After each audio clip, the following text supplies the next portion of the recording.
Hello bankers. तो कैसे आप लोग? I hope you are doing well. तो अगर आप जेईई एग्जाम की प्रिपरेशन कर रहे हो तो आज का जो सेशन है वो आपके लिए काफ़ी ज़्यादा इंपॉर्टेंट रहने वाला है, क्योंकि इस सेशन के अंदर हम लोग जेईई के एक इंपॉर्टेंट पेपर एएफएम के बारे में पढ़ने वाले हैं।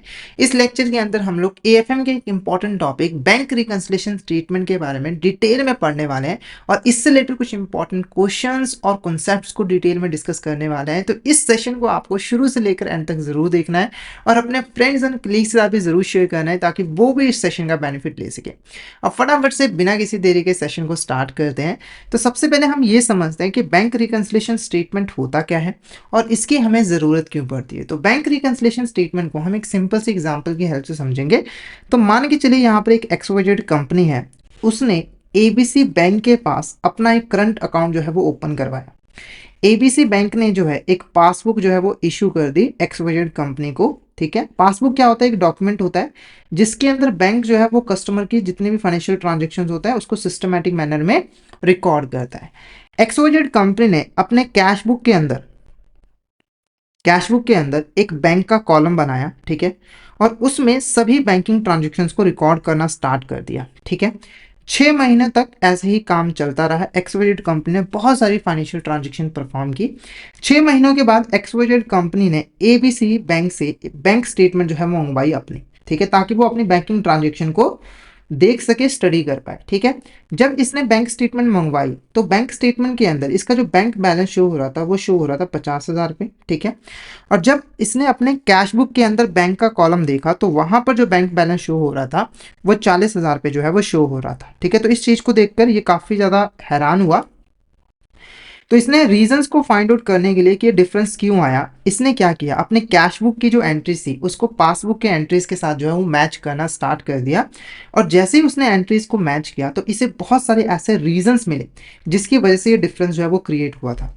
जैसे कि एग्जाम्पल के एक चेक था जिसकी एंट्री कैश बुक में तो हो गई थी पर उसकी एंट्री पासबुक में नहीं हुई थी। ऐसे बैंक ने कुछ यहाँ पर बैंक चार्जेस जो है वो डिडक्ट किए थे जिसकी एंट्री पासबुक में तो हो गई थी पर कैश बुक में नहीं हो पाई थी। ठीक है, तो एक्सवाइजेड कंपनी ने यहाँ पर क्या किया, एक यहाँ पर स्टेटमेंट बनाई। ठीक है, और स्टेटमेंट के अंदर ये सारे रीजन जो है वो लिख लिए जिनकी वजह से डिफरेंस जो है वो क्रिएट हुआ था, ताकि इनमें एडजस्टमेंट कर कर ये जो कैश बुक का बैलेंस है इसको पासबुक के बैलेंस के साथ रिकंसाइल जो है वो किया जा सके, यानी कि मैच किया जा सके। तो ये जो स्टेटमेंट है ना, यही आपका बैंक रिकंसिलिएशन स्टेटमेंट जो है वो कहलाता है। तो बैंक रिकंसिलिएशन स्टेटमेंट एक ऐसी स्टेटमेंट होती है जिसको इसलिए बनाया जाता है ताकि कैश बुक के बैलेंस को पासबुक के बैलेंस के साथ जो है वो मैच किया जा सके, रिकंसाइल जो है वो किया जा सके। ठीक है, तो जितने भी रीजंस होते हैं डिफरेंस के उसको यहाँ पर नोट डाउन किया जाता है बैंक रिकंसिलिएशन स्टेटमेंट में, ताकि उसमें एडजस्टमेंट की जा सके। ठीक है, अब इससे रिलेटेड कुछ क्वेश्चंस देख लेते हैं। तो फर्स्ट क्वेश्चन देखो क्या है, the cash book is a subsidiary book that records which type of transaction in the chronological order. तो कैश बुक बेसिकली एक सब्सिडरी बुक होती है, तो इसमें किस तरह की जो ट्रांजेक्शन है उसको रिकॉर्ड किया जाता है। फटाफट से इसका आंसर बताइए, इसका आंसर आपको क्या लग रहा है?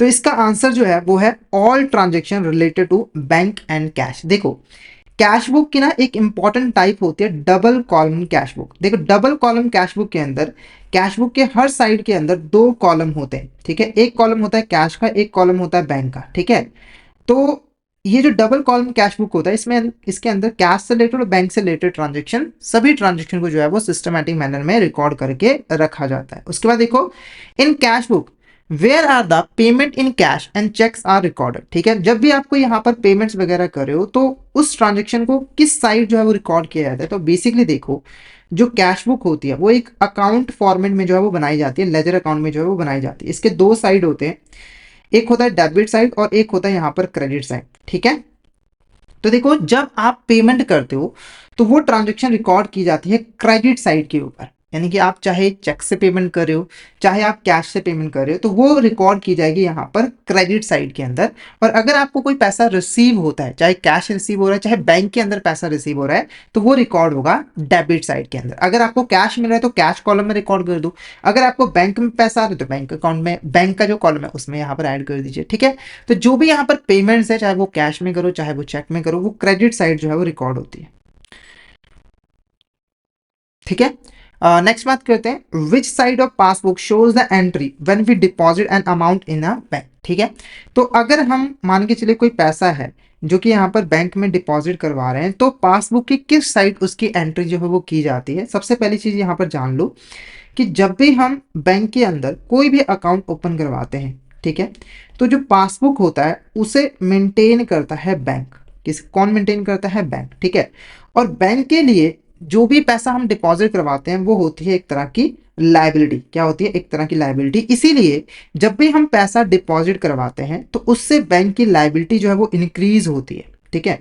और इसीलिए इसको हम क्रेडिट साइड जो है वो रिकॉर्ड करते हैं पासबुक के। यानी कि आप जब भी पैसा डिपॉजिट करवाओगे बैंक के अंदर तो वो पासबुक के क्रेडिट साइड जो है वो रिकॉर्ड की जाएगी। इसके ऑपोजिट जब भी आप पैसों को विड्रॉ करवाओगे तो उसकी एंट्री जो है वो डेबिट साइड की जाएगी, क्योंकि बैंक की जो लायबिलिटी है वो यहाँ पर डिक्रीज हो जाएगी। तो यहाँ पर हमारे अकाउंटिंग के सिंपल जो फंडामेंटल रूल्स है वो यहाँ पर एप्लीकेबल जो है वो होते हैं। अब एक और चीज मैं यहाँ पर आपको बताना चाहूंगा, जब हम कैश बुक की बात करते हैं, तो कैश बुक जो है वो एक्सवाइजेड कंपनी के लिए एक एसेट है। इसीलिए जब हम पैसा डिपॉजिट करवाते हैं बैंक के अंदर तो वो कैश बुक के डेबिट साइड उसकी एंट्री की जाती है, क्योंकि एसेट इंक्रीज हो रही होती है। और जब भी हम विड्रॉवल करवाते हैं तो उसकी क्रेडिट साइड यहाँ पर एंट्री जो है वो की जाती है। इसीलिए जब हम एंट्रीज को मैच करते हैं तो पासबुक की जो क्रेडिट साइड होती है उसे हमें कैश बुक की डेबिट की साइड से मैच करना होता है, और पासबुक की जो डेबिट साइड होती है उसे कैश बुक के क्रेडिट साइड के साथ जो है वो मैच करना होता है। जब आप प्रैक्टिकली करोगे तो आपको और अच्छे से यहाँ से क्लियर जो है वो हो जाएगा। तो आंसर क्या है आपका? Credit side of the passbook is the correct answer. Next बात करते हैं, what is the objective of preparing a bank reconciliation statement. Bank reconciliation statement को प्रिपेयर करने का हमारा प्राइमरी ऑब्जेक्टिव क्या होता है? तो इसका जब मैंने मीनिंग आपको करवाया था तो मैंने आपको वहां पर ऑब्जेक्टिव बता दिया था। ऑब्जेक्टिव क्या होता है कि जो कैश बैलेंस है और जो बैंक स्टेटमेंट में हमारा बैंक बैलेंस है उसको आपस में रिकंसाइल करना है। सिंपल भाषा में कहूं तो कैश बुक के अंदर आपका जो भी बैंक बैलेंस है उसको रिकंसाइल करना पासबुक के अंदर जो भी आपका यहाँ पर बैंक बैलेंस है। अब रिकंसाइल कैसे किया जाता है? तो पहले यहाँ पर रीजंस को फाइंड आउट करो, फिर उनको उनकी उसके अंदर एडजस्टमेंट कर कैश बुक के बैलेंस को पासबुक के बैलेंस के इक्वल जो है वो कर दीजिए। ओके, ठीक है। अब अगर हम कॉजेस की बात करें, रीजंस की बात करें कि ये जो पासबुक का बैलेंस है और जो कैश बुक का बैलेंस है इसके बीच में डिफरेंस क्यों आता है, क्या यहाँ पर रीजंस? तो बहुत सारे रीजंस है। कुछ इंपॉर्टेंट रीजंस को हम इन बुलेट्स पॉइंट के जरिए जो है वो समझेंगे। सबसे पहले देखो, जब आप कोई भी पैसा बैंक के पास डिपॉजिट करवाते हो, जैसे सेविंग अकाउंट में आपने अगर पैसा डिपॉजिट करवाया तो उसके ऊपर आपको मिलता है इंटरेस्ट, और जब इंटरेस्ट मिलता है तो बैंक ऑटोमेटिकली इंटरेस्ट की जो एंट्री है वो पासबुक के अंदर जो है वो कर देता है। और इसके बारे में हमें कब पता लगता है? जब हम यहाँ पर बैंक स्टेटमेंट जो है वो निकलवाते हैं या फिर पासबुक में जब जो है वो एंट्री करते हैं। मान के चलिए आपका पासबुक का जो बैलेंस है वो 80,000 पे है और कैश बुक का जो बैलेंस है वो 80,000 पे है, पासबुक का बैलेंस भी यहाँ पर 80,000 पे, ठीक है। और 10,000 पे यहाँ पर इंटरेस्ट जो है वो बैंक ने आपको पे किया है, यानी कि आपके अकाउंट में क्रेडिट कर दिया। तो पासबुक में इसमें एंट्री हो गया है, तो पासबुक का जो बैलेंस है वो 90,000 रुपीज यहाँ पर हो जाएगा, 90,000 रुपीज हो जाएगा, ठीक है। पर कैश बुक में उसकी एंट्री नहीं हो पाई है क्योंकि हमें इसके बारे में पता ही नहीं है। तो इस बेसिस पे आप देखोगे कि जो कैश बुक का बैलेंस है वो पासबुक के बैलेंस से डिफर हो गया है, और जो पासबुक का बैलेंस है वो ज्यादा है कैश बुक के बैलेंस से, ठीक है। इसके अलावा कई बार हम बैंक को क्या कहते हैं, बैंक को एक स्टैंडिंग इंस्ट्रक्शन दे देते हैं कि बैंक आप हमारे बिहाफ पर इस पर्टिकुलर कंपनी से इंटरेस्ट या फिर डिविडेंड को कलेक्ट कर लीजिएगा, हमारे अकाउंट में क्रेडिट कर दीजिएगा। जब हम ये स्टैंडिंग इंस्ट्रक्शन देते हैं तो जैसे ही टाइम आता है तो बैंक क्या करता है, इंटरेस्ट और डिविडेंड को कलेक्ट करके आपके अकाउंट के अंदर जो है वो क्रेडिट कर देता है, आपके अकाउंट के अंदर जो है वो क्रेडिट कर देता है। जैसे मान के चलिए 80,000 पे आपके बैलेंस यहाँ पे शो हो रहे थे, पर 10,000 पे इंटरेस्ट जो है वो बैंक ने कलेक्ट किया आपके कहने के ऊपर, जिससे पासबुक में एंट्री हो गई 90,000 पे की, यानी कि बैंक बैलेंस 90,000 पे का होगा। कैश बुक में हमने एंट्री पास नहीं, क्योंकि हमें इसके बारे में अभी पता नहीं लगा है। तो आप देख सकते हो कि यहाँ पर डिफरेंस आ चुका है, और जो पासबुक का बैलेंस है वो लार्जर है किसके बैलेंस से? कैश बुक के बैलेंस से, ठीक है। इसके अलावा जो बैंक होता है, देखो बैंक हमें कई तरह की बैंकिंग सर्विसेज प्रोवाइड करता है जिसके बदले में वो हमसे फीस लेता है, सर्विस चार्जेस जो है वो लेता है, बैंक चार्जेस जो है वो लेता है। तो जब बैंक चार्जेस डिडक्ट करता है बैंक, तो वो ऑटोमेटिकली पासबुक में उसकी एंट्री जो है वो कर देता है। जैसे अगर आपका जो बैलेंस था कैश बुक का वो 80,000, पासबुक का बैलेंस भी 80,000 पे था, 10,000 पे बैंक चार्जेस थे, ठीक है। तो बैंक ने बैंक चार्जेस जो है वो आपके अकाउंट में से काट लिए, तो अब आपका पासबुक का बैलेंस कितना है? यहाँ पर 70,000 रुपीज है। तो आप देखोगे कि कैश बुक का बैलेंस जो है वो पासबुक के बैलेंस से डिफर कर गया है, और कैश बुक का जो बैलेंस है वो लार्जर है किससे? हमारे पासबुक के बैलेंस से। क्लियर है आपको? उसके बाद कुछ एरर्स भी हो जाती है, कुछ यहाँ पर एरर्स भी हो जाती है। जैसे कि मान के चलिए आपने 10,000 पे डिपॉजिट करवाए थे बैंक के अंदर, ठीक है, और आपने कैश बुक में जाकर 1 लाख रुपए यहाँ पर रिकॉर्ड कर दिया, तो इसकी वजह से क्या होगा कि आपके कैश बुक का जो बैलेंस है वो पासबुक के बैलेंस से डिफर जो है वो कर जाएगा। ठीक है, ऐसे ही बैंक के पॉइंट ऑफ व्यू से भी गलती हो सकती है, यानी कि आपने डिपॉजिट किए करवाए 10,000 रुपए और वहां पर बैंक ने रिकॉर्ड कर लिए सिर्फ 1,000 रुपए, तो इसकी वजह से भी आपके पासबुक के बैलेंस और कैश बुक के बैलेंस में डिफरेंस जो है वो आ जाएगा। तो ये कुछ इंपॉर्टेंट रीजंस हैं जिसकी वजह से कैश बुक और पासबुक के बैलेंस में डिफरेंस जो है वो आता है। नेक्स्ट क्वेश्चन हमारा देखो क्या है, which error would not require an adjustment on the bank reconciliation statement. ठीक है, तो इसका जो आंसर है वो मैं आपको पहले यहाँ पर बता दूं, timing difference is a correct answer. ठीक है, देखो कुछ ऐसे कॉजेस होते हैं जिनकी वजह से अगर डिफरेंस आ भी जाता है तो हमें कुछ करने की ज़रूरत नहीं होती है, क्यों? क्योंकि वो टाइम के साथ अपने आप ही ठीक हो जाते हैं। जैसे कि एग्जाम्पल के मान के चलिए कि एक यहाँ पर आपके पास चेक था 20,000 रुपये का और उसको आपने बैंक के अंदर जो है वो डिपॉजिट करवा दिया। अब देखो चेक आपके पास आया था तो कैश बुक में उसकी एंट्री आपने यहाँ पर उसी वक्त जो है वो कर दी थी। ठीक है, जिससे कैश बुक का जो बैलेंस है वो 20,000 रुपये से इंक्रीज हो गया था। मान के चलिए पहले जो बैलेंस है वो 80,000 रुपये, 20 रुपये और आ गए, 20,000 रुपये और आ गए, तो 1 लाख रुपये हो गया। अब क्या हुआ कि पासबुक में उसकी एंट्री नहीं हो पाई है, क्योंकि देखो आपको पता है कि चेक की प्रोसेसिंग में कुछ टाइम तो यहाँ पर लगता है, मिनिमम 2 डेज तो यहाँ पर लगते ही हैं। ठीक है, क्योंकि पहले बैंक दूसरी बैंक से फंड्स को कलेक्ट करता है फिर आपके अकाउंट में यहाँ पर क्रेडिट करता है। ठीक है, तो ये जो टाइमिंग डिफरेंस है इसकी वजह से टेम्परेरी बेसिस पे आपके कैश बुक का जो बैलेंस है वो पासबुक के बैलेंस से डिफर कर जाएगा। जैसे इस समय पासबुक का बैलेंस जो 80,000 रुपये ही शो हो रहा होगा। अब क्या आपको कुछ एडजस्टमेंट करने की जरूरत है? नहीं, कुछ भी करने की जरूरत नहीं है। ऑटोमेटिकली जब 2 दिन गुजर जाएंगे तो ऑटोमेटिकली ये जो एंट्री है वो आपके पासबुक में हो जाएगी, यानी कि पासबुक का बैलेंस अपने आप ही 1 लाख रुपए जो है वो हो जाएगा। पर बाकी के जो रीजंस है, जैसे कि यहाँ पर आपने देखा था कि इंटरेस्ट और डिविडेंड कलेक्ट किया था, ठीक है, और बैंक ने यहाँ पर आपके डिपॉजिट के ऊपर इंटरेस्ट क्रेडिट कर दिया था, यहाँ पर एडजस्टमेंट करने की जरूरत पड़ती है क्योंकि इसकी एंट्री आपको कैश बुक में जो है वो करने की जरूरत जो है वो पड़ती है, और कोई एरर भी हो जाए तब भी आपको एंट्री जो है वो करने की जरूरत पड़ती है। ठीक है, उसके बाद देखो, when the bank credit the account holder account with interest on amount deposited, dividend interest collected, standing order of customer, then what happens with the passbook and cash book balance। ठीक है, तो जब यहाँ पर एक बैंक किसी customer के account में जो भी उसका इंटरेस्ट है जो डिपॉजिट के ऊपर बना है उसको क्रेडिट कर देता है, या फिर स्टैंडिंग ऑर्डर के ऊपर, कस्टमर के स्टैंडिंग ऑर्डर के ऊपर डिविडेंड इंटरेस्ट कलेक्ट करके कस्टमर के अकाउंट में क्रेडिट कर देते हैं, तो उसकी वजह से पासबुक और कैश बुक के बैलेंस के साथ क्या होता है?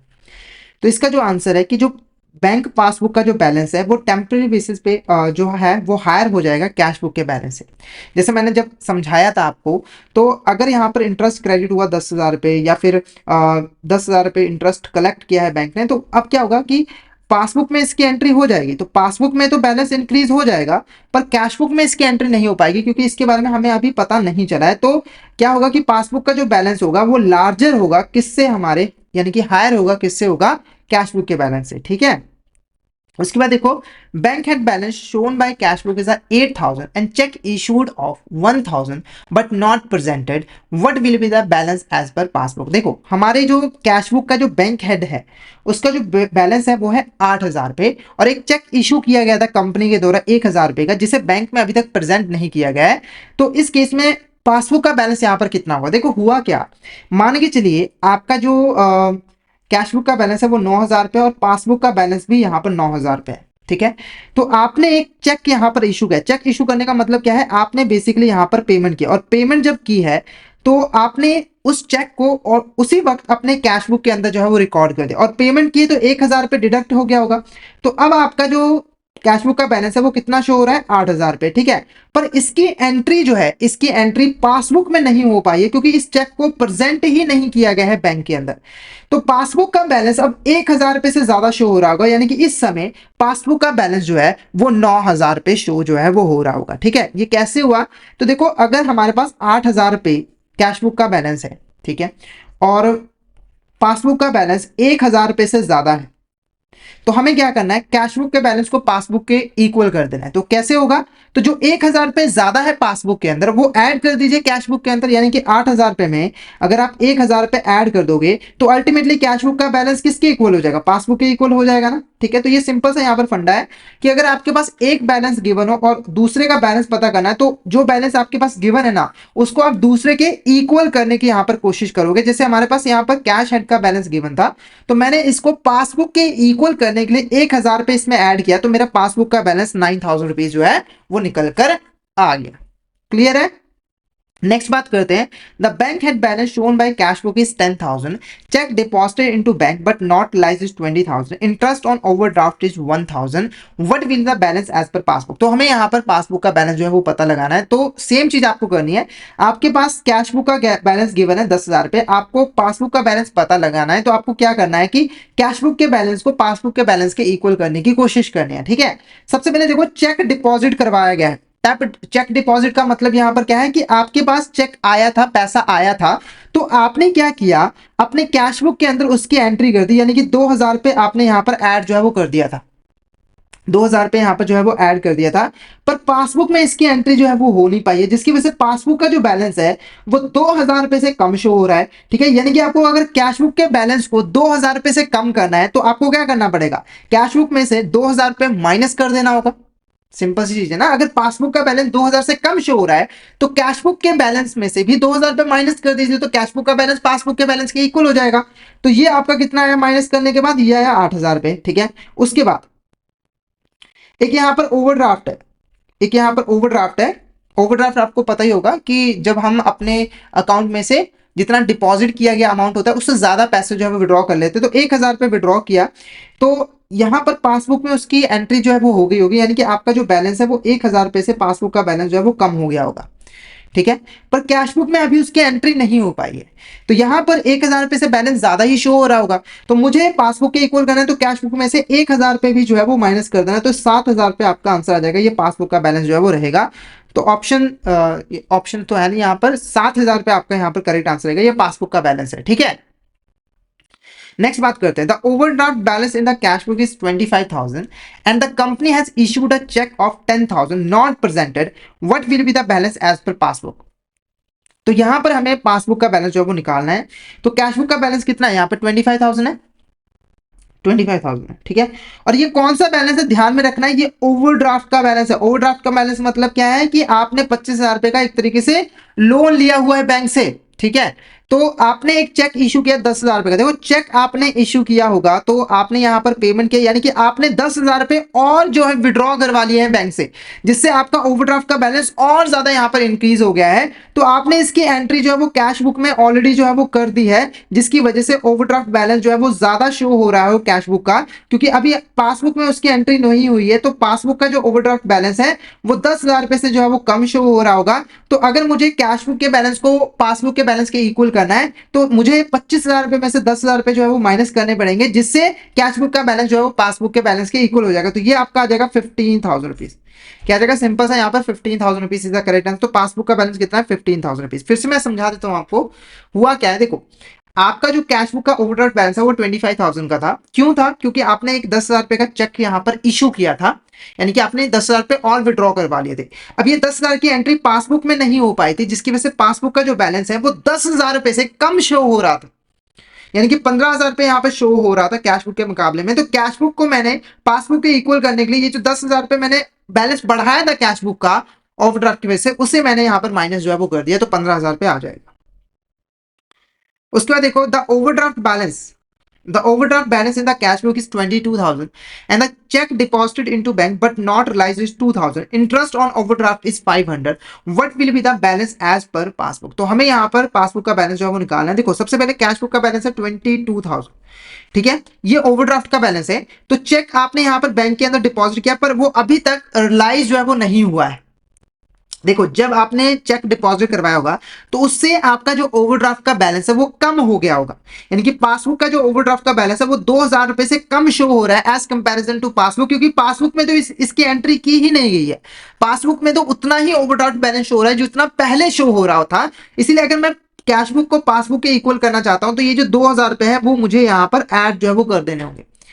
ठीक है। उसके बाद एक ओवरड्राफ्ट के ऊपर यहां पर इंटरेस्ट था, तो देखो पासबुक के अंदर उसकी एंट्री हो गई है, यानी कि पासबुक का जो बैलेंस है वो 500 रुपए से और जो है वो बढ़ गया है ओवरड्राफ्ट बैलेंस, क्योंकि ₹500 और इंटरेस्ट जो है वो बैंक ने चार्ज कर दिया है, जो भी उसने ओवरड्राफ्ट की फैसिलिटी आपको दी है, ठीक है।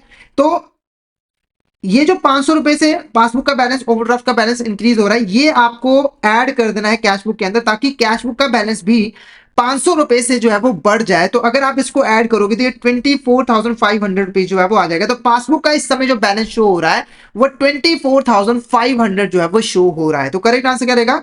24,500 इज द करेक्ट आंसर। तो मैंने आपको दोनों टाइप के जो क्वेश्चन है वो करके दिखा दिए। एक सिंपल क्वेश्चन जहां पर आपके पास नॉर्मल बैलेंस है, एक हमने ओवरड्राफ्ट बैलेंस का भी क्वेश्चन जो है वो कर लिया है। तो आई होप आपको यहां तक क्लियर हो गया होगा। अगर आपको किसी भी तरह का डाउट आता है तो आप चैट बॉक्स में मैसेज करके पूछ सकते हो, ठीक है। उसके बाद एक हम यहाँ पर प्रॉपर क्वेश्चन करेंगे जहां पर हमारे पास बहुत सारी रीजंस हैं, कॉजेज हैं जिसकी वजह से डिफरेंस आया, और उसे हमें एडजस्ट करके पासबुक का बैलेंस जो है वो निकालना है, ठीक है। तो यहाँ पर देखो बैंक हेड का जो बैलेंस कैश बुक शो कर रहा है वो है 80,000 और यहाँ पर हमारे पास कुछ इंफॉर्मेशन है जिसके बेस पर हमें पासबुक का बैलेंस निकालना है। सबसे पहले देखो बैंक हेड का बैलेंस कितना है? 80,000। तो यहाँ पर एक चेक इशू किया गया था ₹10,000 का, और ध्यान में रखना है ये नॉर्मल बैलेंस है, ये ओवरड्राफ्ट का बैलेंस है, ये नॉर्मल बैलेंस है।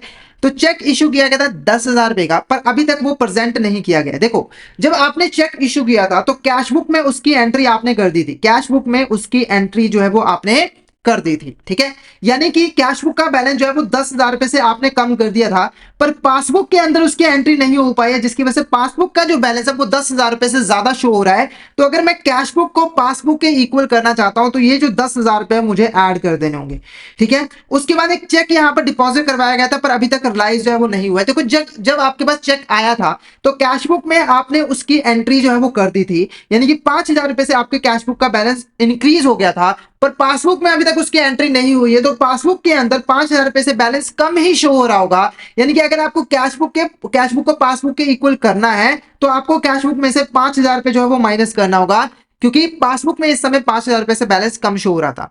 उसके बाद यहाँ पर इंटरेस्ट और डिविडेंड, इंटरेस्ट क्रेडिट किया गया है बैंक के द्वारा ₹10,000, ठीक है। तो देखो, इंटरेस्ट क्रेडिट हुआ तो पासबुक में उसकी एंट्री हो गई, यानी कि पासबुक का जो बैलेंस है वो यहाँ पर ₹10,000 से इंक्रीज हो गया है, और कैश बुक का बैलेंस ₹10,000 से कम शो हो रहा है। तो कैश बुक को अगर मैं पासबुक के इक्वल करना चाहता हूं तो कैश बुक के अंदर ये जो ₹10,000 है ये मैं यहां पर ऐड जो है वो कर दूंगा, ठीक है। उसके बाद इंटरेस्ट और डिविडेंड कलेक्ट किया गया। देखो, इंटरेस्ट एंड डिविडेंड जब यहां पर कलेक्ट किया था, पासबुक में उसकी एंट्री हो गई है। तो पासबुक में ₹5,000 से कितना है इंटरेस्ट एंड डिविडेंड? ₹5,000। पासबुक में ₹5,000 से बैलेंस जो है वो इंक्रीज हो गया, पर इसकी एंट्री कैश बुक में नहीं हुई है। तो कैश बुक का जो बैलेंस है वो 5,000 से अभी भी कम ही शो हो रहा है। तो मैं क्या करूंगा, यहाँ पर कैश बुक में ₹5,000 ऐड कर दूंगा ताकि वो पासबुक के इक्वल जो है वो हो जाए, ठीक है। उसके बाद बैंक चार्जेस है। देखो, बैंक चार्जेस है यानी कि पासबुक के अंदर उसकी एंट्री हो चुकी है। बैंक चार्जेस है यानी कि ये डिडक्ट किया होगा आपके अकाउंट बैलेंस में, तो ये ₹10,000 पासबुक में से डिडक्ट कर दिए गए होंगे, यानी कि पासबुक के अंदर आपका जो बैंक बैलेंस है वो ₹10,000 से कम हो गया है, पर क्योंकि कैश बुक में उसकी एंट्री नहीं हो पाई है तो कैश बुक में अभी भी ₹10,000 से बैलेंस ज्यादा शो हो रहा है, जिसकी वजह से डिफरेंस आ गया है। तो मैं अगर इक्वल करना चाहता हूं, कैश बुक को पासबुक के इक्वल करना चाहता हूं, तो ये जो ₹10,000 है वो यहां पर मैं माइनस जो है वो कर दूंगा, क्योंकि पासबुक का बैलेंस अगर ₹10,000 से कम हुआ है तो मैं कैश बुक का बैलेंस भी तो ₹10,000 से कम करूंगा ना, तभी ना इक्वल आएगा। तो ₹10,000 मुझे माइनस करना पड़ेगा अगर मैं कैश बुक का बैलेंस जो है वो कम करना चाहता हूं। तो मैं अगर यहां पर इसको सॉल्व करूं तो ये आया आपका ₹80,000, इसमें ऐड कर दीजिए ₹10,000, माइनस कर दीजिए ₹5,000, ऐड कर दीजिए ₹15,000 और माइनस कर दीजिए ₹10,000। तो ये आपका आ गया ₹90,000, ठीक है। 1,00,000 में से आपको ₹10,000 जो है वो माइनस करना है, तो आपका ₹90,000, यानी कि पासबुक का जो बैलेंस है वो है ₹90,000। कितना है? ₹90,000। तो ये मैंने आपको एक प्रॉपर क्वेश्चन जो है वो करके दिखा दिया है। तो अगर आपको यहाँ तक किसी भी तरह का डाउट हो तो आप चैट बॉक्स में मैसेज करके पूछ सकते हो, और अगर आपको क्लियर हो गया तो एक मैसेज करके जरूर बता दीजिएगा कि आपको यहाँ तक क्लियर जो है वो हो गया। फटाफट से बता दीजिए क्या आपको यहाँ तक क्लियर, ऑल इज क्लियर। उसके बाद जो हमारा नेक्स्ट चैप्टर है वो है operational aspect of accounting entries. तो इस चैप्टर को करने से पहले अगर आप सिस्टमैटिक वे में एएफएम सब्जेक्ट की प्रिपरेशन करना चाहते हो तो आप हमारे कोर्सेज में जो है वो एनरोल कर सकते हो, जहां पर आपको सारा का सारा सिलेबस जो है वो क्वेश्चन वीडियोस की फॉर्म में जो है वो मिल जाता है। तो अगर आप हमारे कोर्स में एनरोल करोगे तो आपको दो बेनिफिट होंगे। एक तो क्या होगा कि आपका पूरा का पूरा जो सिलेबस है वो कवर हो जाएगा, साथ के साथ आपकी प्रैक्टिस भी हो जाएगी, क्योंकि सारे के सारे जो कॉन्सेप्ट हैं वो हमने क्वेश्चंस की हेल्प से यहाँ पर समझाए हुए होते हैं, और इन वीडियोस की जो ड्यूरेशन होती है वो भी काफ़ी कम होती है। आप बहुत कम टाइम में एएफएम की प्रिपरेशन जो है वो कर पाते हो। और प्रैक्टिस के लिए हम आपको mock test, mega mock test, previous और क्वेश्चंस भी यहाँ पर दे देते हैं। और ये जो हमारी लाइव क्लासेस होती हैं, अगर आप इसे अटेंड नहीं भी कर पाते हो तो आपको रिकॉर्डेड क्लासेस भी यहाँ पे जो है वो मिल जाती है। तो ओवरऑल हमारा कोर्स आपके लिए बेस्ट कोर्स जो है वो रहने वाला है। तो अगर आप हमारे कोर्सेज को एनरोल करना चाहते हो तो हमारे जो ऐप हैं वो आपको प्ले स्टोर, ऐप स्टोर दोनों ही जगहों पर मिल जाएंगे। आपको जस्ट टाइप करना है लर्निंग सेशंस IIBF एग्जाम्स, और इन ऐप के थ्रू आप हमारे कोर्सेज में जो है वो एनरोल कर सकते हो। और अगर आप अभी हमारे कोर्स में एनरोल करते हो तो आपको लगभग 82% तक का ऑफ मिल जाएगा हमारे कोर्सेज पे, जिसके लिए आपको कूपन कोड यूज करना होगा KUNDN, ठीक है। और ये जो कूपन कोड है वो बेसिकली हमारे सभी कॉम्बो कोर्सेज के ऊपर जो है वो एप्लीकेबल है, जहां पर आपको पूरे चारों के चारों जो पेपर्स हैं उनके वीडियोस जो है वो मिल जाते हैं। और हमारे टेलीग्राम चैनल को भी जरूर ज्वाइन कर लीजिएगा, क्योंकि हम इसमें एग्जाम से रिलेटेड, क्लासेस से रिलेटेड जितने भी इंपॉर्टेंट अपडेट्स हैं वो डालते रहते हैं। और अगर आपको भी किसी भी तरह की क्वेरी होती है तो आप इस चैनल पे मैसेज कर सकते हो। तो फटाफट से हमारे टेलीग्राम चैनल को ज्वाइन कर दीजिए ताकि कोई इंपॉर्टेंट अपडेट आपसे मिस ना हो जाए। इसका लिंक आपको वीडियो के डिस्क्रिप्शन बॉक्स में मिल जाएगा। तो अब बढ़ते हैं हमारे नेक्स्ट टॉपिक की तरफ। नेक्स्ट टॉपिक है हमारा operational aspect of accounting entries, ठीक है। तो ये बेसिकली हम बात करेंगे बैंकों की, कि बैंकों के अंदर जो अकाउंटिंग एंट्रीज है वो यहाँ पर कैसे जो है वो पास की जाती हैं, क्या क्या क्या इंपॉर्टेंट चीजें हैं जो कि आपको जानने की जरूरत है। पहला क्वेश्चन देखो, dash is a documentary evidence that records the details of transaction and is prepared by a specific format in banks. तो इसका जो आंसर है वो मैं पहले आपको बता दूं, इसका करेक्ट आंसर है वाउचर, ठीक है। अब ये वाउचर होता क्या है इसको थोड़ा सा मैं समझा दूं। देखो, जब भी आप बैंकों के अंदर, बैंक के अंदर जाते हो, कोई भी ट्रांजेक्शन करते हो, कोई भी ट्रांजेक्शन करते हो, तो उससे पहले, ट्रांजेक्शन को परफॉर्म करने से पहले आपको एक स्लिप जो है वो भरनी पड़ती है, जिसके अंदर आपको सारी डिटेल्स जो है वो देनी पड़ती है। जैसे एग्जाम्पल दिए, अगर आप पैसा डिपॉजिट करवाने गए हो, ठीक है, तो वहां पर एक डिपॉजिट स्लिप होती है जिसके अंदर आपको पूरी डिटेल्स देनी होती है कि आपका नाम क्या है, आपका अकाउंट नंबर क्या है, कितने पैसे आप डिपॉजिट करवाना चाहते हो, नोट कितने कितने गए हैं, वो सारी चीजें आपको डिटेल्स देनी पड़ती है, साइन भी आपको करना पड़ता है, ठीक है। फिर वो डिपॉजिट जो स्लिप होती है वो आप यहाँ पर बैंकर को दे देते हो, डिपॉजिटर को देते हो, और वो उस स्लिप से जो है आपके अकाउंट में पैसे जो है वो डिपॉजिट कर देता है। तो ये जो डिपॉजिट स्लिप है ना, इसी को हम यहाँ पर वाउचर कहते हैं, क्योंकि देखो ये जो वाउचर है वो एक एविडेंस है, एक एविडेंस है कि ये फाइनेंशियल ट्रांजेक्शन जो है वो फॉर्म की गई है। जैसे अगर मान के चलिए आपने 10,000 रुपये यहाँ पे डिपॉजिट करवाए हैं, तो उस वाउचर का एक हिस्सा बैंक अपने पास रख लेता है और एक हिस्सा आपको दे देता है, ताकि अगर फ्यूचर में जाकर कोई भी प्रॉब्लम हो तो आपके पास प्रूफ हो कि ये फाइनेंशियल ट्रांजेक्शन जो है वो की गई थी, ठीक है। उसके बाद टाइप्स ऑफ वाउचर्स की अगर हम बात करें तो मेनली यहाँ पर 3 तरह के वाउचर्स होते हैं, जितने भी आप यूज कीजिए, डेबिट वाउचर, क्रेडिट वाउचर और कंपोजिट वाउचर, ठीक है। पहले अगर हम डेबिट वाउचर का बात करें तो डेबिट वाउचर तब यूज किया जाता है जब यहाँ पर बैंक किसी भी तरह की पेमेंट करता है अपने कस्टमर को। जैसे एग्जाम्पल के मान के चले, अगर कोई कस्टमर है, वो अपने अकाउंट से फंड्स को विड्रॉ करने आया है, पैसों को विड्रॉ करने के लिए आया है, तो उसने जो विड्रॉवल स्लिप यहाँ पर भरी है वो आपका डेबिट वाउचर जो है वो कहलाता है। तो अगर बैंकों को पेमेंट करनी पड़ रही है अपने कस्टमर को, तो वहां पर यूज किया जाएगा डेबिट वाउचर, ठीक है। और इसे डेबिट वाउचर क्यों कहा जाता है, क्योंकि देखो जब भी बैंक पेमेंट करता है अपने कस्टमर के अकाउंट से, तो कस्टमर के अकाउंट को डेबिट किया जाता है, इसीलिए वो इसे हम डेबिट वाउचर जो है वो कहते हैं। उसके बाद है क्रेडिट वाउचर। अगर बैंकों को पैसा रिसीव हो रहा है, जैसे आप पैसा यहाँ पे डिपॉजिट करवा रहे हो बैंक के पास, तो उससे आपका अकाउंट क्रेडिट हो रहा है, तो वहां पर जो वाउचर यूज किया जाएगा वो आपका क्रेडिट वाउचर जो है वो कहलाएगा। उसके बाद आता है आपका यहाँ पर कंपोजिट वाउचर। कंपोजिट वाउचर क्या होता है, देखो कंपोजिट वाउचर एक खास तरह का यहाँ पर वाउचर होता है जहां पर आपको डेबिट और क्रेडिट दोनों ही एंट्रीज जो है वो साथ में करने को मिल जाती है, यानी कि आप इसमें डेबिट और क्रेडिट एंट्री दोनों ही पास करते हो। और ये जो वाउचर होता है वो मेनली यहाँ पर जो बैंक है वो अपने इंटरनल अकाउंट्स को मैनेज करने के लिए, इंटरनल अकाउंट के अंदर एंट्रीज पास करने के लिए जो है वो यूज करता है, या फिर अगर कोई गलती हो जाती है किसी ट्रांजेक्शन में तो उसे रेक्टिफाई करने के लिए इस वाउचर का यूज जो है वो किया जाता है, ठीक है। अब नेक्स्ट क्वेश्चन की तरफ देखो, a debit voucher is a document used in banking to record the debiting of funds from an account, it is typically used.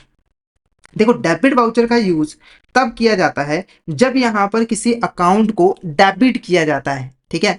तो क्वेश्चन पूछ रहा है कि ये जो डेबिट वाउचर है वो टिपिकली कब यूज किया जाता है, तो इसका जो आंसर है, जब कस्टमर फंड्स को विड्रॉ करवाता है अपने अकाउंट से या फिर फंड को ट्रांसफर करता है अपने अकाउंट से किसी दूसरे पर्सन के अकाउंट में, तब जो है यहाँ पर डेबिट वाउचर का यूज किया जाता है। जैसे मान के चलिए ए पर्सन है, उसके अकाउंट में 50,000 रुपए, तो वो 20,000 रुपए जो है वो विड्रॉ करवाने आया है, तो उसके लिए उसने जो स्लिप भरी है वो आपका डेबिट वाउचर होगा। अगर उसने ये एप्लीकेशन दिया कि इसके अकाउंट से 20,000 रुपए ट्रांसफर कर दे किसी दूसरे पर्सन के अकाउंट में, तो वो भी आपका डेबिट वाउचर ही कहलाएगा। ठीक है, तो कौन कौन से डेबिट वाउचर होते हैं? सबसे पहले अगर यहाँ पर मान के चले कस्टमर ने कोई चेक इशू किया है, तो वो आपका डेबिट वाउचर होगा, क्योंकि बैंक को इस चेक के अगेंस्ट जो है वो पेमेंट करनी पड़ेगी। जैसे अगर ए पर्सन है, उसने बी पर्सन को एक चेक काट कर दिया है, तो बेसिकली बी जब चेक डिपॉजिट करवाएगा बैंक के अंदर, तो बैंक बी को क्या करेगा, पेमेंट करेगा और एक पर्सन के अकाउंट को डेबिट करेगा, तो ये डेबिट वाउचर हुआ।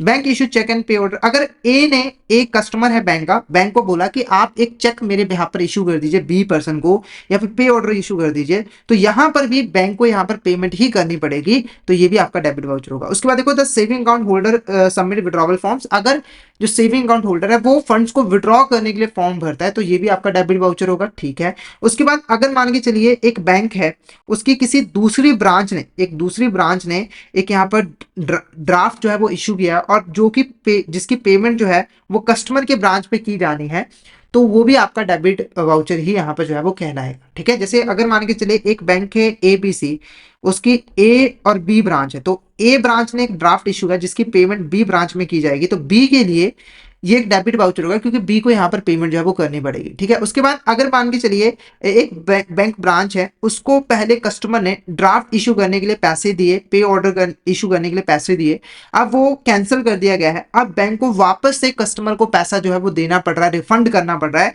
तो वहां पर भी बैंक को पेमेंट करनी पड़ रही है, तो ये भी आपका डेबिट वाउचर जो है वो कहलाएगा। ठीक है, उसके बाद देखो एक credit voucher is a document used to record the crediting of funds in account, तो क्रेडिट वाउचर एक डॉक्यूमेंट होता है जिसका यूज अकाउंट को क्रेडिट करने के लिए जो है वो किया जाता है। तो क्रेडिट वाउचर का यूज किस केस में किया जाता है, वो क्वेश्चन यहाँ पर पूछ रहा है, तो इसका जो आंसर है वो है when the bank receive the receipt, यानी कि जब एक बैंक के पास पेमेंट आती है, जब एक बैंक यहाँ पर पेमेंट रिसीव करता है, जब बैंक के पास पैसा आता है, तो वो आपका क्रेडिट वाउचर जो है वो कहलाता है, यानी कि वहां पर क्रेडिट वाउचर का यूज जो है वो किया जाता है। ठीक है, अब बात करते हैं यहाँ पर टाइप्स ऑफ क्रेडिट वाउचर। तो क्रेडिट वाउचर हमारी कितने टाइप्स के होते हैं, तो यहाँ पर सबसे पहले देखो pay slips to deposit funds into their account. ठीक है, तो अगर किसी पर्सन ने अपने अकाउंट के अंदर पैसे को डिपॉजिट करवाने के लिए स्लिप भर कर दी है, तो वो आपका क्रेडिट वाउचर जो है वो कहलाएगा। उसके बाद देखो अगर कस्टमर ने कोई एप्लीकेशन दी है टर्म डिपॉजिट के लिए, डिमांड ड्राफ्ट इशू करने के लिए, आरटीजीएस या फिर नेफ्ट ट्रांसफर करने के लिए, तो वो भी आपका क्रेडिट वाउचर जो है वो कहलाएगा। अब यहाँ पर ध्यान में रखना है कि ये जो डिमांड ड्राफ्ट है, इसको इश्यू करने के लिए पहले कस्टमर ने पैसा बैंक को दिया है, तो वहां पर बैंक क्रेडिट वाउचर का यूज करेगा। ठीक है, और आरटीजीएस नेफ्ट के लिए अगर हम पैसा बैंक के पास डिपॉजिट करवा रहे हैं कि ये जो पैसा है वो मेरे अकाउंट से किसी दूसरे पर्सन के अकाउंट में डाल दीजिएगा, तो जब हम पैसा डिपॉजिट करवाएंगे बैंक के पास, तो वहां पर जो हम एप्लीकेशन स्लिप भरेंगे वो आपका क्रेडिट वाउचर ही कहलाएगा। पर जब बैंक आरटीजीएस और नेफ्ट करेगा, यानी कि आपके अकाउंट को डेबिट करेगा, तब यहां पर डेबिट वाउचर का यूज किया जाएगा। पर जब आप पहले पैसा डिपॉजिट करवा रहे हो बैंक के पास ताकि पेमेंट की जा सके, तो डिपॉजिट के वक्त क्रेडिट वाउचर का यूज जो है वो किया जाएगा। उसके बाद अगर यहां पर कोई चालान है, मतलब कि आप किसी गवर्नमेंट को पेमेंट करना चाहते हो, जैसे कि मान के चलिए कोई डायरेक्ट या फिर इनडायरेक्ट टैक्स है, या फिर पब्लिक प्रोविडेंट फंड स्कीम के अंदर कोई पैसा आप गवर्नमेंट को डिपॉजिट करवाना चाहते हो, तो उसके लिए अगर आप कोई चालान इशू करवा रहे हो बैंक से, यानी कि बैंक को पेमेंट कर रहे हो ताकि वो जो है गवर्नमेंट को पेमेंट यहाँ पे जो है वो कर दे, तो वो भी आपका क्रेडिट वाउचर ही कहलाता है, क्योंकि उस समय आप पहले पैसा बैंक के पास डिपॉजिट जो है वो करवा रहे होते हो। इसके बाद देखो dash is a type of transaction document that combines both debit and credit entry with in a single voucher which statement is correct regarding the composite voucher. देखो इसका कोई रोल नहीं है। ठीक है, तो ये पूछ रहा है कि एक ऐसा ट्रांजैक्शन डॉक्यूमेंट जहां पर आपको डेबिट और क्रेडिट एंट्रीज दोनों ही देखने को मिल जाएंगे एक सिंगल वाउचर के अंदर, तो उस डॉक्यूमेंट को हम यहां पर क्या कहते हैं, तो उसका जो आंसर है वो है यहां पर composite voucher is a correct answer. Composite voucher आपका यहां पर करेक्ट आंसर जो है वो रहेगा। इसको हम कंपोजिट वाउचर के नाम से जो है वो जानते हैं। ठीक है, तो मैंने आपको बता दिया था कि इसका यूज जो है वो बैंक मेनली अपने इंटरनल अकाउंट्स को ऑपरेट करने के लिए, मैनेज करने के लिए, और अगर कोई गलती हो जाए तो उसको रेक्टिफाई करने के लिए यूज जो है वो बैंक करता है। उसके बाद हम बात करेंगे significant features of accounting system in bank. तो बैंकों के अंदर यहाँ पर अकाउंटिंग सिस्टम कैसे फॉलो किया जाता है उसको हम थोड़ा सा डिस्कस करेंगे, ठीक है। तो पहले अगर हम नॉर्मल कंपनीज की बात कर लें कि नॉर्मल कंपनीज के अंदर अकाउंटिंग ट्रांजेक्शन्स कैसे यहाँ पर पास किया जाता है, अकाउंटिंग कैसे की जाती है। तो देखो, सबसे पहले जो भी फाइनेंशियल ट्रांजेक्शन होती है उसको जर्नल के अंदर जो है वो रिकॉर्ड किया जाता है। जर्नल एक प्राइम एंट्री बुक होती है जिसके अंदर पहली बार ट्रांजेक्शन को रिकॉर्ड किया जाता है, फिर उस ट्रांजेक्शन को ट्रांसफर किया जाता है लेजर अकाउंट्स के अंदर। किसके अंदर? यहाँ पर लेजर अकाउंट के अंदर। पर बैंक इस सिस्टम को फॉलो नहीं करती, बैंक यहाँ पर स्लिप सिस्टम को फॉलो करती है। स्लिप सिस्टम यहां पर क्या होता है? देखो, स्लिप सिस्टम के अंदर जो बैंक होता है वो डायरेक्टली जो स्लिप सबमिट करवाते हैं कस्टमर बैंक के पास, उस स्लिप से जो बैंक होता है वो कस्टमर के लेजर अकाउंट में डायरेक्टली जो है वो एंट्री पास कर देता है। जैसे कि एग्जांपल के मान के चलिए, यहां पर एक ए पर्सन है, ठीक है, उसने एबीसी बैंक के पास एक अकाउंट ओपन करा है। तो एबीसी बैंक ने यहाँ पर ए पर्सन का एक लेजर अकाउंट अपने पास मेंटेन करके रखा हुआ है, ठीक है। तो इसने मान लो पैसे डिपॉजिट करवाने थे, तो डिपॉजिट करवाने के लिए इसने यहाँ पर एक डिपॉजिट स्लिप भरी और एबीसी बैंक को दे दिया। तो एबीसी बैंक क्या करेगा? डायरेक्टली इस स्लिप से ये जो एंट्री है वो ए पर्सन के लेजर अकाउंट में जो है वो डाल देगा। यानी कि यहाँ पर कोई जर्नल जो है वो प्रिपेयर करने की जरूरत जो है वो नहीं होती, कोई जर्नल एंट्री पास करने की जरूरत जो है वो नहीं होती है, ठीक है। इसीलिए हम इसको स्लिप सिस्टम भी कहते हैं, क्योंकि डायरेक्टली स्लिप से हम जो एंट्री है वो लेजर अकाउंट्स में जो है वो कर देते हैं। तो यहाँ पर आप देख सकते हो कि जो एंट्रीज है वो वाउचर के थ्रू, स्लिप को हम वाउचर कहेंगे, तो वाउचर के थ्रू जो है वो डायरेक्टली पर्सनल लेजर के अंदर जो है वो एंट्री पास कर दी जाती है, ठीक है। उसके बाद ये जो पर्सनल लेजर्स है इसके अंदर आपने जितने भी ट्रांजेक्शन को रिकॉर्ड किया होता है, हर दिन आप इसकी एक समरी शीट जो है वो बनाते हो। यानी कि आपने जितने भी पर्सनल लेजर के अंदर आपने ट्रांजेक्शन को रिकॉर्ड किया है उसकी आप एक समरी जो है वो प्रिपेयर करते हो। फिर इस समरी को आप कंट्रोल अकाउंट में जो है वो पोस्ट कर देते हो, कंट्रोल अकाउंट में पोस्ट जो है वो कर देते हो जर्नल लेजर के अंदर, ठीक है। उसके बाद ये जो जर्नल लेजर आपने यहाँ पर प्रिपेयर किया, ये जो जर्नल लेजर आपने प्रिपेयर किया, इससे यहाँ पर एक ट्रायल बैलेंस जो है वो एक्सट्रैक्ट किया जाता है। मतलब क्या है? यहाँ पर ट्रायल बैलेंस जो है वो प्रिपेयर किया जाता है। और खासियत देखो क्या है कि जो बैंकों के अंदर जो ट्रायल बैलेंस प्रिपेयर किया जाता है वो हर दिन प्रिपेयर किया जाता है। मतलब कि नॉर्मल अगर हम बिजनेस की बात करें तो वहां पर जो ट्रायल बैलेंस है वो कुछ दिन में, मतलब नॉर्मली जो है साल के एंड में जो है वो प्रिपेयर किया जाता है, ठीक है, साल के एंड में। पर बैंकों के अंदर जो ट्रायल बैलेंस है वो हर रोज जो है वो प्रिपेयर किया जाता है और हर रोज यहाँ पर उसकी चेकिंग वगैरह जो है वो की जाती है, ठीक है। उसके बाद ये जो पर्सनल लेजर्स और समरी शीट के अंदर जितनी भी एंट्रीज पास की गई होती है इसको यहाँ पर जो है प्रॉपर तरीके से चेक किया जाता है।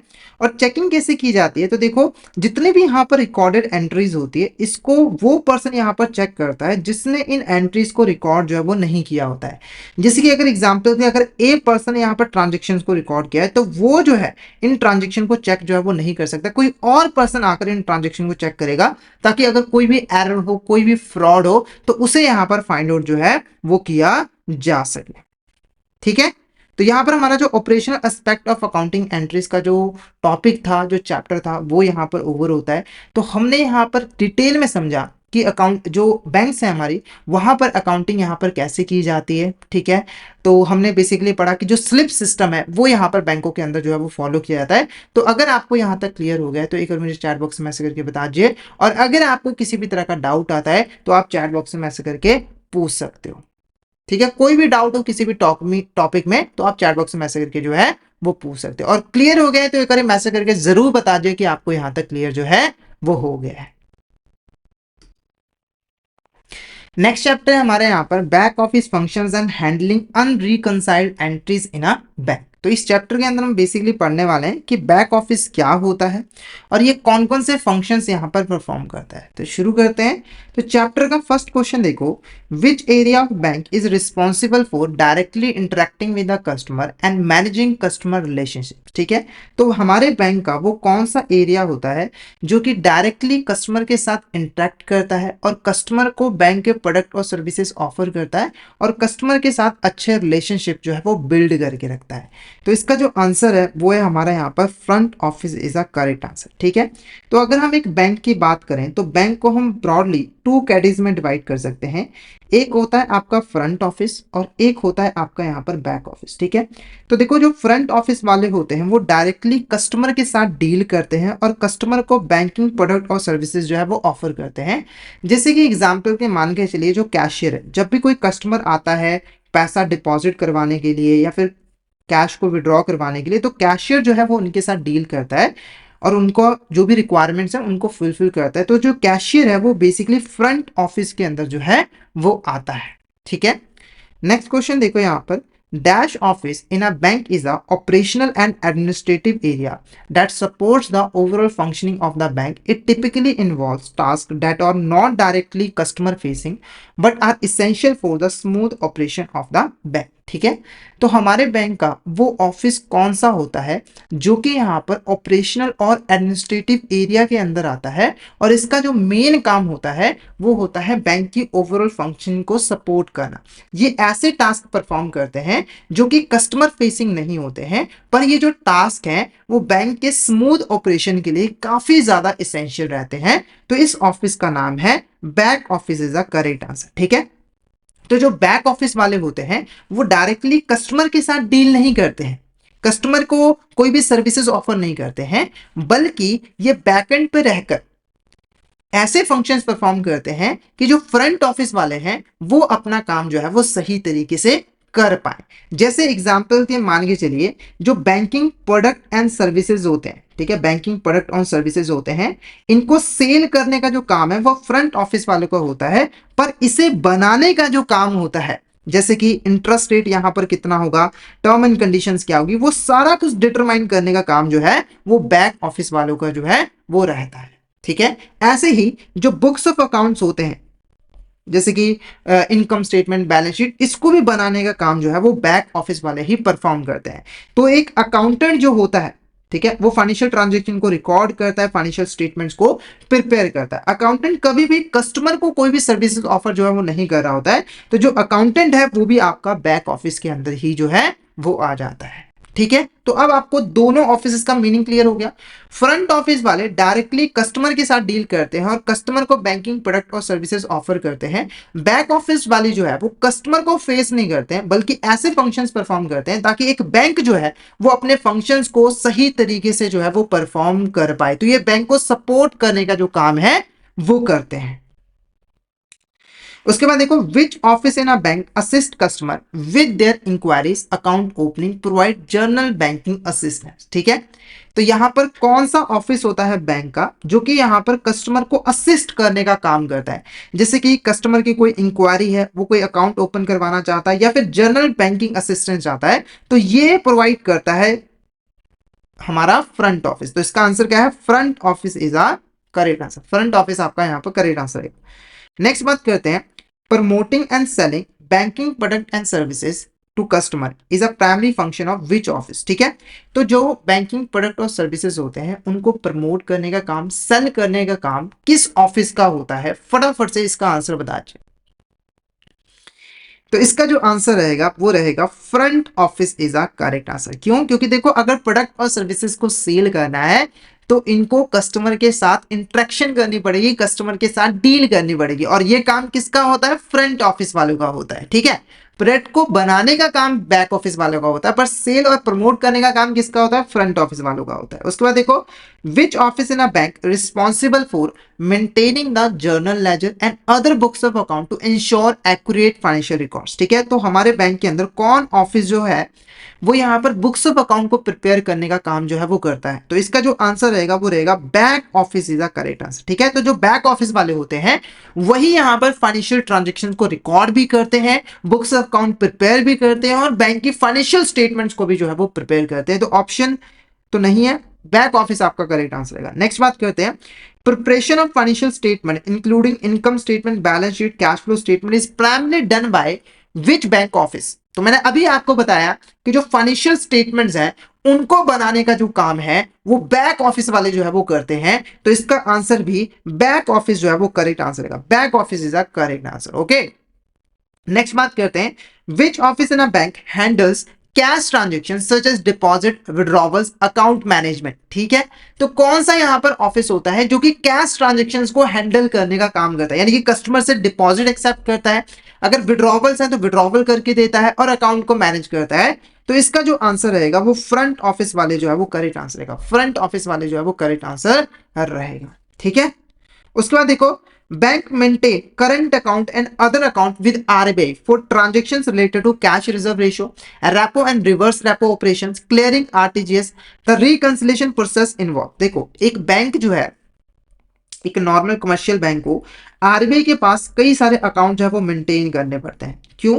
क्योंकि देखो, कैश रिजर्व रेशियो को की रिक्वायरमेंट को फुलफिल करना है, रेपो और रिवर्स रेपो ऑपरेशंस को परफॉर्म करना है, तो उसके लिए बैंकों को आरबीआई के पास अकाउंट ओपन करवाने पड़ते हैं। ठीक है, तो ये जो रिकंसिलेशन प्रोसेस होती है, इसके अंदर हम बेसिकली करते क्या है, तो इसका जो आंसर है वो है आपका यहाँ पर involves comparing the bank record with the RBI statement to identify and resolve any discrepancy. ठीक है, अब इसको मैं बहुत ही सिंपल लैंग्वेज में आपको यहाँ पर समझाऊंगा। देखो, मान लो यहाँ पर सीआरआर का अकाउंट जो है एक बैंक ने आरबीआई के पास जो है वो ओपन किया हुआ है, आरबीआई के पास जो ओपन किया हुआ है। अब सीआरआर से रिलेटेड जो भी ट्रांजेक्शन्स होंगी, ठीक है, उसका रिकॉर्ड बैंक अपने पास भी रखता होगा, यानी कि बैंक अपने बुक्स ऑफ अकाउंट के अंदर भी इसे रिकॉर्ड करता होगा, और जो आरबीआई है वो भी इसका रिकॉर्ड रखता होगा, यानी कि अपनी स्टेटमेंट्स के अंदर जितनी भी ट्रांजेक्शन्स हुई है उसको रिकॉर्ड करके रखता होगा। ठीक है, तो जब हम रिकंसिलेशन की बात करते हैं तो हमने बैंक रिकंसिलेशन स्टेटमेंट के बारे में पढ़ा। ठीक है, तो रिकंसिलेशन के अंदर हम बेसिकली क्या करते हैं कि बैंक के जो रिकॉर्ड होते हैं उसको आरबीआई की जो स्टेटमेंट्स हैं, रिकॉर्ड्स हैं, उनके साथ कंपेयर करते हैं, ताकि अगर कोई भी डिफरेंस हो, कोई भी एरर हो, कोई भी फ्रॉड वगैरह हो, तो उसको हम यहां पर आइडेंटिफाई जो है वो कर सके, और हमारे जो रिकॉर्ड्स हो वो बिल्कुल यहां पर एक्यूरेट हो, इसको यहां पर इंश्योर किया जा सके। तो ये प्राइमरी पर्पज होता है।